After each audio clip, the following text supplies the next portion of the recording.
di mana Nabi sallallahu alaihi wasallam bersabda, "Inna akhwafa ma akhafu 'alaikumus syirkul asghar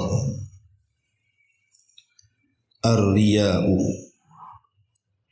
Sungguh yang paling ku takutkan atas kalian, kata Nabi, adalah syirik kecil, yaitu riya. Ma'asyiral muslimat yang dimuliakan Allah Subhanahu wa taala. Hadis ini menjelaskan kepada kita tentang satu penyakit hati yang sangat membahayakan bagi amal kita. Jikalau penyakit ini ada pada orang-orang yang beramal, maka amalan kita dipastikan tidak akan diterima, bahkan ditolak. Sering saya jelaskan bahwa kesehatan dalam kehidupan ini sangat dihajatkan, baik sehat rohani ataupun jasmani. Sebab orang sakit itu akan terbatas aktivitasnya, gerak langkahnya itu tidak panjang orang sakit itu. Beda dengan orang sehat. Orang sehat bisa kemana saja dan bisa melakukan apa saja.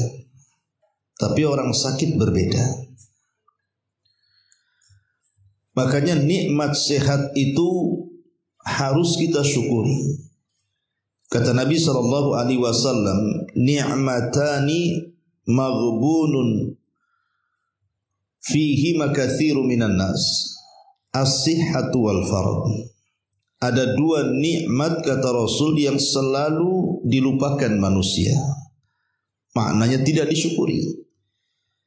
Pertama nikmat sehat, yang kedua luang waktu. Lah kalau seandainya jasmani kita sehat saja, kita bisa melakukan apa saja, maka begitu juga rohani. Kalau ruh kita itu sehat, maka semua akan menjadi bahagia di hadapannya. Tidak akan ada kesempitan dalam dadanya. Beda dengan kalau ruhnya sakit. Kalau ruhnya sakit itu, maka bawaannya itu akan stres, bingung, tidak karuan hidupnya. Makanya penting seseorang itu mengobati hati. Bukan hanya sekedar mengobati jasmani saja. Hati harus lebih diprioritaskan dibandingkan jasmani kita. Walaupun kenyataannya manusia itu justru lebih mementingkan mengobati penyakit jasmani dibandingkan rohani. Kalau sakit kepala sedikit saja, kalau bisa langsung minum bodrek, biar cepat hilang sakit kepalanya, bukan kepalanya. Kalau seseorang pamannya pegal-pegal saja, langsung minum jamu, biar hilang pegalnya. Itu kalau penyakit jasad, terkadang sekarang sakit, sekarang harus sembuh. Tapi kalau penyakit ruh, terkadang sudah berpuluh-puluh tahun dalam hati kita, tidak mau dibuang dia, tidak mau dibersihkan dia. Berpuluh-puluh tahun dia punya penyakit riya, dibiarkan. Berpuluh-puluh tahun dia punya penyakit sombong, tidak diobati. Berpuluh-puluh tahun ada kedengkian, kebencian dalam hati, itu dibiarkan berkarat dan mengurat dalam hati kita. Ini kadang-kadang kelirunya di sini. Ma'asyiral muslimat yang dimuliakan Allah Subhanahu wa taala. Lah salah satu penyakit yang berbahaya ini adalah penyakit riya. Karena penyakit hati itu bukan hanya menghancurkan dunia seseorang sampai kepada akhiratnya. Lain kalau badan yang sakit hanya dunia saja, tidak mungkin kebawa ke akhirat. Lah salah satunya riya. Ini riya, ini penyakit bahaya. Gila sanjungan. Orang yang gila sanjungan, orang yang mabok pujian, ini bisa membahayakan amalannya. Makanya ada ungkapan para ulama itu, annasu kulluhum mauta illal amilun wal amiluna kulluhum niyamun illal mukhlisun. Ma'asyiral muslimat yang dimuliakan Allah Subhanahu wa taala, ada ungkapan para ulama, manusia itu semua mati kecuali orang-orang yang melakukan amalan. Tetapi orang-orang yang melakukan amalan itu tertidur kecuali orang-orang yang ikhlas dalam mengamalkannya. Makanya ikhlas dalam sebuah amalan itu penting. Karena hanya dengan keikhlasan inilah kita bisa mencegat penyakit riya. Dalam satu hadis Nabi SAW pernah mengatakan bahwa penyakit riya itu lebih Rasul takutkan dibandingkan fitnah Dajjal. Kenapa? Bukankah fitnah Dajjal itu sangat bahaya? Bahkan tidak ada fitnah yang lebih besar sejak diciptakan Adam sampai kiamat dibandingkan melebihi Dajjal. Karena kata Nabi SAW, Dajjal itu jelas orangnya, tetapi riya itu tidak jelas orangnya. Terkadang munculnya riya itu seperti semut yang berjalan di batu licin berwarna hitam di kegelapan malam. Tahu-tahu riya saja. Terkadang ibu melihat ada semut nempel di baju. Pernah terpikir enggak bagaimana dia naiknya? Kapan dia naiknya? Siapa yang menaikkan dia? Apa dia naik sendiri? Kan kadang-kadang kita tidak terpikir loh, kok ujug-ujug ada semut aja di baju ini. Lah begitulah riya. Terkadang kita ini awalnya beramal baik, di tengah-tengah muncul pula si riya itu.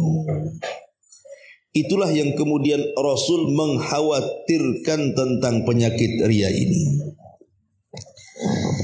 Ma'asyiral muslimat yang dimuliakan Allah Subhanahu wa taala. Ulama menyebutkan definisi riya itu apa? Kata para ulama, riya adalah izharul ibadati liqasdi ru'yatin nasi laha fayahmaduna sahibaha. Riya adalah menampakkan ibadah dalam maksud supaya manusia memandang dia, melihat dia, menyanjung dia, memuji dia. Jadi tujuannya adalah fayahmaduna sahibaha, supaya mendapatkan sanjungan, supaya mendapatkan pujian. Itulah riya. Lah Nabi SAW sampai mengatakan dalam hadis yang kita bahas ini, inna akhwafa ma akhafu alaikum syirkul asghar, kata Nabi. Sungguh yang paling kutakutkan atas kalian adalah syirik kecil. Kemudian Nabi SAW menyebutkan dari syirik kecil itu adalah riya. Begitu menakutkan riya bagi Nabi. Kenapa? Karena riya ini bagian daripada syirkun khafi, syirik yang terselubung. Itulah riya, syiriknya terselubung. Di hadapan orang nampaknya dia ikhlas. Kalau umpamanya solat itu khusyuk sekali, panjanglah berdirinya, panjang bacaannya, diperindah pula bacaan-bacaannya, seolah-olah di hadapan manusia itu dia sedang mantap melakukan ibadah, tapi hakikatnya dia sedang menipu Allah. Hakikatnya dia sedang merendahkan Allah, hakikatnya sedang berkhianat kepada Allah. Karena dia tidak sedang beramal kepada Allah, tapi sedang beramal kepada manusia. Umpamanya yang lain dia sedang membayar zakat ataupun sedekah, nampak ikhlasnya. Ngomong sama Pak Ustadz saya ikhlas ini sedekah, tolong jangan disebut nama saya. Tulis aja Abdullah, hamba Allah. Nampak ikhlas, berani, karena nominalnya besar, dan dia tidak mau disebut-sebut namanya. Tapi giliran kemudian tersenggol sedikit saja, dia pun mengaku bahwa itu adalah sedekah saya, itu adalah zakat saya, dan begitu seterusnya. Inilah yang kemudian oleh Rasul ditakutkan, karena memang riya ini adalah syirik yang terselubung. Nampak di hadapan manusia dia sedang beribadah, hakikatnya dia sedang riya kepada manusia. Makanya sampai para ulama menyebutkan di antara ciri-ciri orang riya itu, satu, malas beramal saat sendirian. Yang kedua, giat beramal saat dipuji manusia. Dan yang ketiga, malas apabila dicela. Jadi pertama, malas beramal saat sendirian. Maknanya kalau ramai orang, semangat dia ibadah. Kalau lagi sendirian, lemes dia ibadah. Kalau jadi imam sholat, luar biasa khusyuknya, luar biasa panjangnya, luar biasa gaya sholatnya, seolah-olah kayak tembok tidak bergerak, khusyuknya luar biasa. Itu kalau jadi imam. Tapi kalau seandainya sholat sendirian, dia menggunakan jurus kilat khusus, bu, inna a'tayna sama kulhu, ya. Tapi kalau sholat rame-rame, Al-Baqarah dia baca, panjang pula ruku sujudnya. Lah ini ciri-ciri orang riya tuh, malas beramal saat sendirian, semangat di tengah-tengah orang. Yang kedua, dia tambah tuh amalannya apabila dapat pujian. Dia kencengi itu ibadahnya, dia perbagusi itu ibadahnya karena ada pujian. Dia tambah sedekahnya, kemarin 500 sekarang 1000, kemarin 1000 sekarang 1.000.000, dan begitu seterusnya. Tapi kalau dapat ejekan, makin malas dia ibadahnya. Lah itulah orang riya. Terkadang orang riya ini seolah-olah hilang kepercayaan dirinya. Sebab kalau tidak ada yang memuji, dia malas. Kalau ada yang memuji, dia semangat. Itu kan orang yang punya penyakit dalam hatinya, kurang pede namanya, ya. Atau gila sanjungan. Kalau disanjung dia beramal, tapi kalau tidak disanjung tidak beramal. Kemudian terkadang orang riya juga ingin menunjukkan kelebihan, seolah-olah dia lebih daripada yang lainnya, seolah-olah dia lebih hebat dibandingkan yang lainnya, seolah-olah status sosialnya lebih mantap dibandingkan yang lainnya. Padahal orang ini sedang tidak beribadah kepada Allah. Makanya wajar nanti pada hari kiamat orang-orang riya ini, bu, itu akan dipanggil oleh Allah Subhanahu wa ta'ala dengan 4 panggilan. Orang yang riya di dunia itu di akhirat akan dipanggil dengan 4 panggilan. Pertama, ya murai, orang yang suka melihat-lihatkan amalnya kepada orang. Yang kedua, ya ghadir, orang-orang yang berkhianat. Yang ketiga, ya fajir, orang jahat, orang fajir. Yang keempat, ya khasir, orang-orang yang rugi. Inilah panggilan pada hari kiamat. Ya murai, ya ghadir, ya fajir, ya khasir. Pertama, ya murai. Hei orang-orang yang suka melihat-lihatkan amalnya kepada manusia. Dan ini satu bentuk bagaimana Allah Subhanahu wa taala menyingkap keburukan ibadah orang yang riya. Maka dia akan malu di hadapan manusia. Karena Allah membongkar niatnya. Makanya sebutannya ya murai. Yang kedua, ya ghadir, pengkhianat. Karena dia sedang mengkhianati Allah Subhanahu wa taala. Dia tidak sedang beribadah kepada Allah. Dia sedang mengkhianati Allah, maka disebut ya ghadir. Ya fajir, wahai orang jahat. Bagaimana tidak jahat? Dia mengkhianati zat yang sudah banyak memberikan nikmat kepadanya. Saat dia bersyukur kepada selain Allah. Makanya disebut fajir. Ya khasir, wahai orang yang rugi. Jelas ruginya. Karena orang riya itu tidak akan mendapatkan apa-apa. Jangan lagi cerita akhirat, Bu. Cerita dunia saja, orang riya itu sudah sakit hatinya. Tersiksa batinnya. Coba bayangkan, kalau seandainya ibu ini nyumbang, anggap saja 100 juta.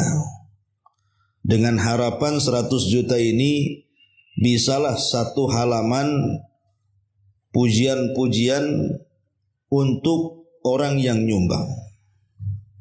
Dan boleh jadi mungkin pujian itu bisa ditempelkan di tempat-tempat yang memungkinkan orang tahu dan membacanya.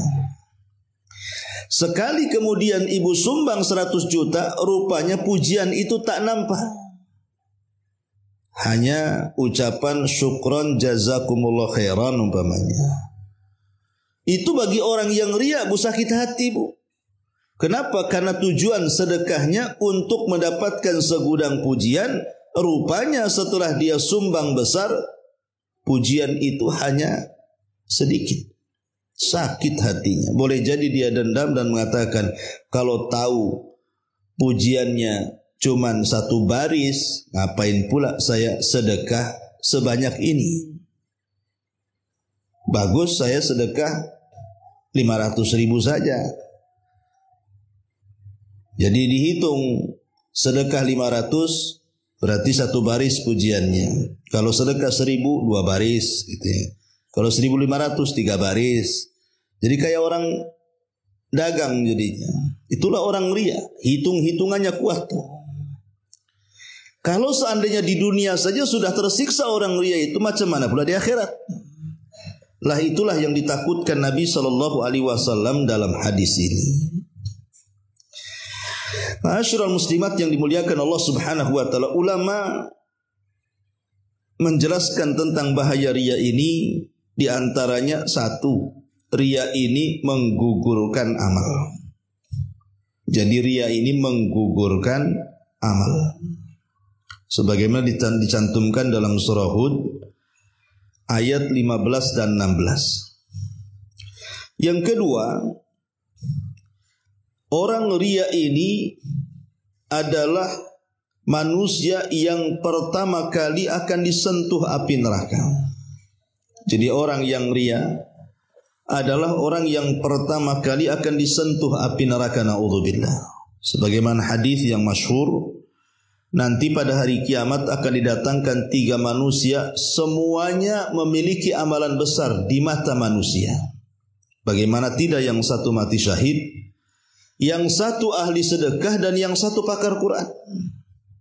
Itu kan di mata manusia. 3 ibadah ini kan besar, Bu, karena tidak semua orang sanggup melakukannya. Siapa yang sanggup mati syahid kalau tidak punya keberanian? Siapa yang sanggup berinfak sebanyak-banyak itu kalau tidak punya akhlak kedermawanan? Siapa pula yang pakar Quran kalau dia tidak betul-betul lelah letih belajar? Makanya kemudian 3 amalan ini besar. Tapi masalahnya 3 orang yang dihadapkan kepada Allah itu, ketika mereka beramal di dunia bukan karena Allah, yang mati syahid supaya disebut pahlawan, yang dermawan, yang menyumbang banyak harta supaya disebut pemurah dan dermawan. Kemudian yang pakar Quran supaya dapat sanjungan disebut qari, seorang pakar dan pembaca Quran. Itulah yang kemudian kata Rasul, awal man tusyu'ira bihinna. Manusia yang pertama kali disentuh api neraka karena riaknya. Ini yang kedua.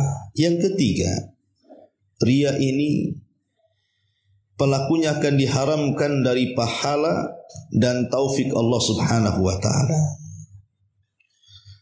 Pahalanya akan dihilangkan. Dia hanya lelah letih beramal tapi tidak punya pahala. Capek dia sholat tapi tidak dapat apa-apa. Sudah dikeluarkan sedekahnya banyak-banyak tetapi tidak mendapatkan pahala sedekahnya. Bahkan haji sampai pulang sakit sebulan gak dapat apa-apa. Karena hajinya itu untuk manusia. Makanya satu hari Umar dan putranya ini sedang duduk-duduk di Jabal Arafah. Jadi Ibnu Umar ngomong sama bapaknya Umar bin Khattab, alangkah banyaknya haji yang datang itu, hai ayah. Jadi Ibnu Umar memuji pada saat kekuasaan ayahnya, kan Islam sampai kemana-mana tuh. Jadi saat musim haji datang dari mana-mana memenuhi Arafah yang belum pernah terjadi sebelumnya. Jadi Ibnu Umar mengatakan, ma aktsarul haji, betapa banyaknya orang yang haji wahai ayahku. Maka Umar mengatakan, ar-raqbu katsirun wal haju qalilun, katanya. Ya memang yang datang kemari banyak wahai putraku, tapi yang haji, benar-benar haji itu sedikit, kata Umar. Betul ucapan Umar ini. Yang datang ke Mekah banyak, tapi yang sungguh-sungguh untuk melakukan ibadah haji itu sedikit. Sebenarnya kita tahu bahwa haji di negeri kita ini secara manajemen, secara administrasi dan keuangan kan semakin meningkat, semakin baik. Tetapi yang harus lebih diperbaiki sebenarnya bukan masalah, bukan hanya urusan manajemen, administrasi, keuangan dan yang semacamnya. Harusnya lebih daripada itu adalah hati-hati orang yang haji. Ya.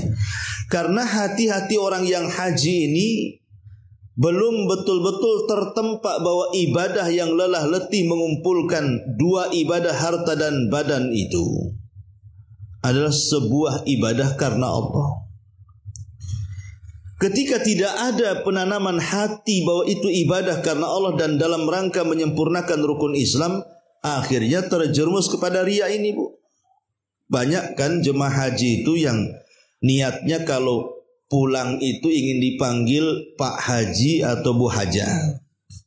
Kalau nggak dipanggil Pak Haji, nggak mau nengok dia. Kalau nggak dipanggil Bu Haja, cemberut dia. Aku udah banyak keluar uang kok masih panggil nama aja, katanya. Mana titel saya? Harusnya kan Haja, apalagi saya 2 kali Haja katanya, harusnya. Kadang-kadang di masyarakat masih ada kayak gitu kan. Ya, kadang-kadang penampilan, karena aku sudah haji berarti penampilanku harus lebih ngetop lagi. Ya. Kalau perlu jilbabnya berlapis-lapis, kan itu. Biar orang tahu ini haji, ini enggak. Ya. Jadi terkadang ada orang yang kemudian niatnya ibadah itu bukan untuk itu, tapi supaya manusia memandangnya, memujinya. Nah ini kan bahaya, ya. Padahal yang ketiga, orang riya ini hilang pahalanya. Yang keempat, bahaya orang riya itu, dia akan mendapatkan ancaman yang keras. Ancaman yang keras dari Allah Subhanahu wa ta'ala. Makanya dalam sebuah hadis Nabi mengatakan, man talabal ilma liyumari bihi sufaha aw yujariya bihi ulama aw yasrib bihi wujuhun nas ilaihi adkhalahu Allahu nara. siapa yang mencari ilmu dalam rangka mendebat para fuqaha ataupun berusaha berhadapan dengan para ulama atau supaya wajah-wajah manusia tertuju kepadanya, maka kata Rasul, Allah akan masukkan ia ke dalam neraka. Lihat, ancaman keras bagi orang-orang yang ria. Kemudian yang keempat, bahwa ria adalah afatun min afatin yuhlik wa yufsid. Bahwa ria adalah sebuah kehancuran yang bisa merusak dan menghancurkan baik hati ataupun agama. Ria ini sampai-sampai dikatakan oleh Abdullah ibn Abbas radhiyallahu an, likulli syai'in afat, pada segala sesuatu itu ada bentuk kehancurannya. Afatul ilmi an-nisyan, kehancuran ilmu ada di lupa. Wa afatul ibadati al-kasalu, kehancuran ibadah itu ada di malas. Wa afatut tijarati al-kadhibu, kehancuran dagang itu ada di dusta. Wa afatud din ar-riyah, dan kehancuran agama itu ada di riya. Lihat kata Abdullah bin Abbas, ya, hancurnya ilmu karena lupa, hancurnya ibadah karena malas, hancurnya berniaga karena dusta, tapi hancurnya agama karena riya. Kan bahaya, ya, itulah riya. Kemudian yang kelima, riya ini fitnah. Fitnah yang bisa memenjarakan hati manusia, terpenjara kepada manusia. Hati manusia terpenjara dengan manusia, terikat dengan manusia, seolah-olah tidak bebas hidupnya. Makanya Rasul mengatakan salatu muhlikat, ada 3 perkara yang menghancurkan. Salah satunya i'jabul mar'i bi nafsi, orang yang bangga terhadap dirinya, riya. Ya. Jadi orang yang riya itu tidak bebas hidupnya, Bu. Tidak plong bahasa kitanya. Ada yang mengganjal, ada yang kurang. Tidak bahagia. Ini di antara bahaya riya ini. Adapun sebab-sebabnya kenapa seseorang itu bisa riya, Bu? Ya tentu banyak ya sebabnya. Pertama karena jahil, jelas ya. Karena kejahilan. Karena dia jahil, bodoh, tidak belajar, akhirnya jatuh kepada riya. Lihat orang-orang awam itu, yang mereka jauh dari agama. Setiap mereka beramal soleh selalu dibicarakan, selalu diomongkan, selalu minta pujian. Ya, macam mana pendapatmu? Nah, padahal tidak perlu kita meminta pendapat orang. Yang kedua, di antara sebab kenapa kemudian orang bisa riya itu hubul jah, karena cinta jah, kehormatan. Dia gila hormat, itu masalahnya. Gila sanjung. Orang kalau sudah gila hormat pasti dia riya. Ya.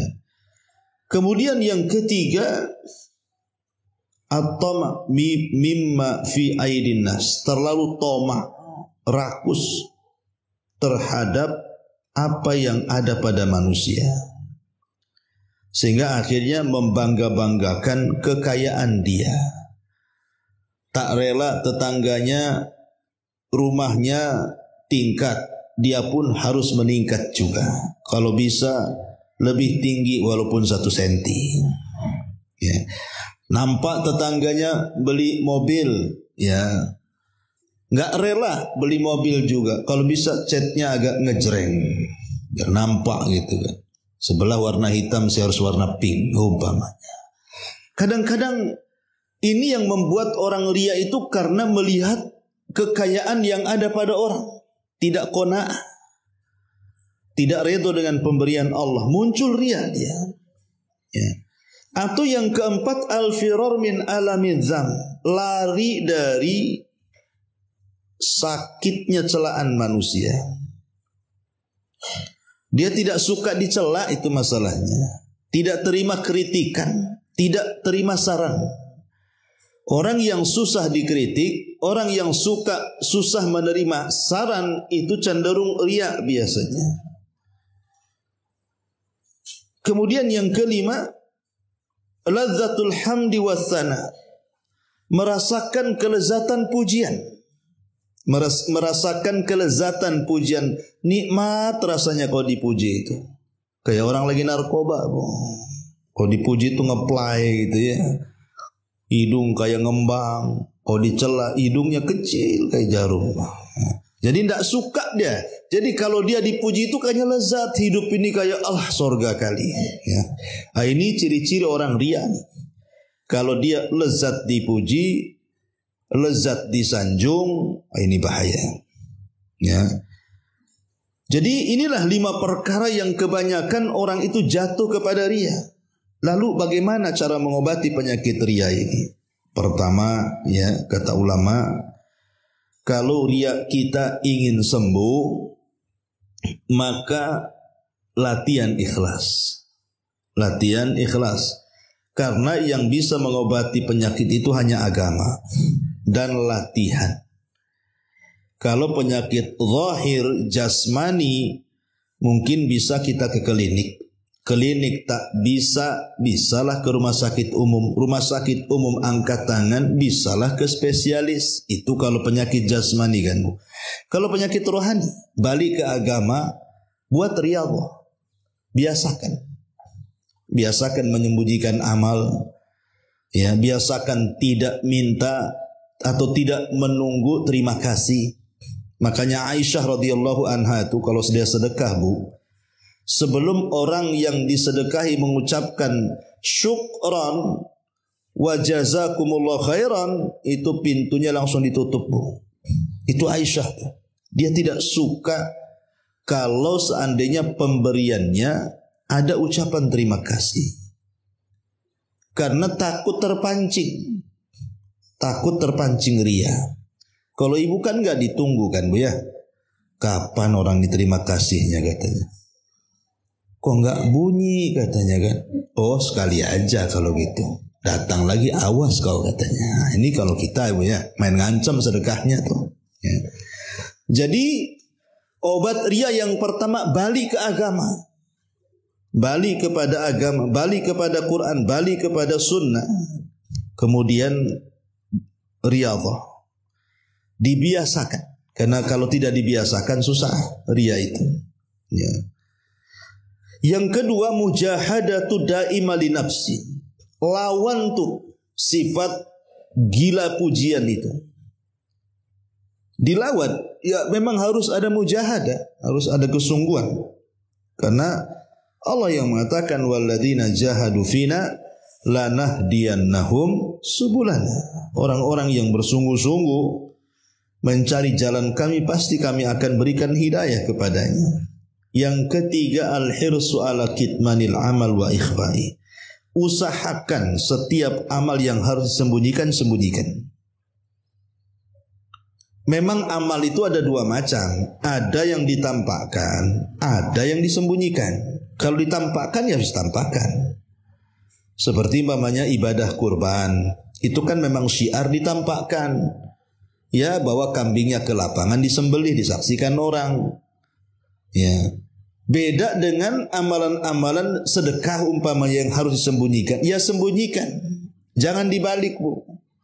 Yang harus disembunyikan ditampakkan, yang harus ditampakkan baru disembunyikan. Ibu sembunyi nyembelih kurban di dapur. Enggak ada orang tahu. Kan susah sendiri jadinya. Ya. Jadi ada amalan itu yang ditampakkan, tampakkan, kan itu syiar. Tetapi ada amalan-amalan itu yang memang harus disembunyikan, karena kalau ditampakkan dikhawatirkan riya. Ya, seperti sedekah gitu ya. Ya, kemudian yang keempat, at-tafakkur fi syana'atir riya wa qubhi. Berfikir sebelum kita beramal dengan riya itu, betapa jeleknya akibat riya di dunia dan akhirat. Baca hadis-hadis tentang ancaman riya. Yang kelima, an-nadharu fi awaqibihi. Hendaklah lihat akibat orang-orang yang riya itu. Kemudian yang keenam, al-ibtiad an mawatinihi wa mawaqihi. hindari tempat-tempat yang mengundang riya, keramaian, papan nama, grup-grup WA, gitu ya. Kalau beramal itu ndak usahlah kemudian dicantumkan risit transfernya di grup WA. Nanti ada orang tanya maksudnya apa itu? Itu sumbangan saya ke masjid tahu, ya, kan. Nah, jadi kan repot, ya. Menghindari perkara-perkara yang seperti itu, karena itu akhirnya mengakibatkan orang riya jadinya. Ya. Kemudian juga yang nomor 7 yang harus kita hindari, istihdhar muraqabatillah lil 'abdi. Senantiasa ditanamkan bahwa kita beramal itu dilihat Allah, bahwa kita beramal itu diawasi Allah. Ada malaikat raqib dan atid yang senantiasa mencatat dan mengawasi kita. Allah tahu apa yang kita niatkan dalam hati. Kemudian yang nomor 8, al-isti'anatu billah, minta kepada Allah pertolongan agar hati kita ini tidak mudah dibolak-balikkan. Minta kepada Allah, sebagaimana Aisyah radhiyallahu anha, beliau mengatakan Nabi SAW selalu berdoa, Allahumma inni a'udzubika min syarri ma amiltu wa syarri ma lam a'mal. Ya Allah, aku berlindung kepadamu dari keburukan apa yang aku amalkan dan keburukan apa yang belum ku amalkan. Bahkan Abu Bakar diajarkan doa yang dianjurkan dibaca selepas salat itu supaya terhindar dari riya. Allahumma inni a'udzubika an usyrika bika wa ana alam wa a'udzubika bima la alam. Ya Allah, aku berlindung dari kesyirikan yang aku ketahui atau dari kesyirikan yang aku tidak ketahui. Lah inilah di antara pembahasan hadis tentang bahaya riya.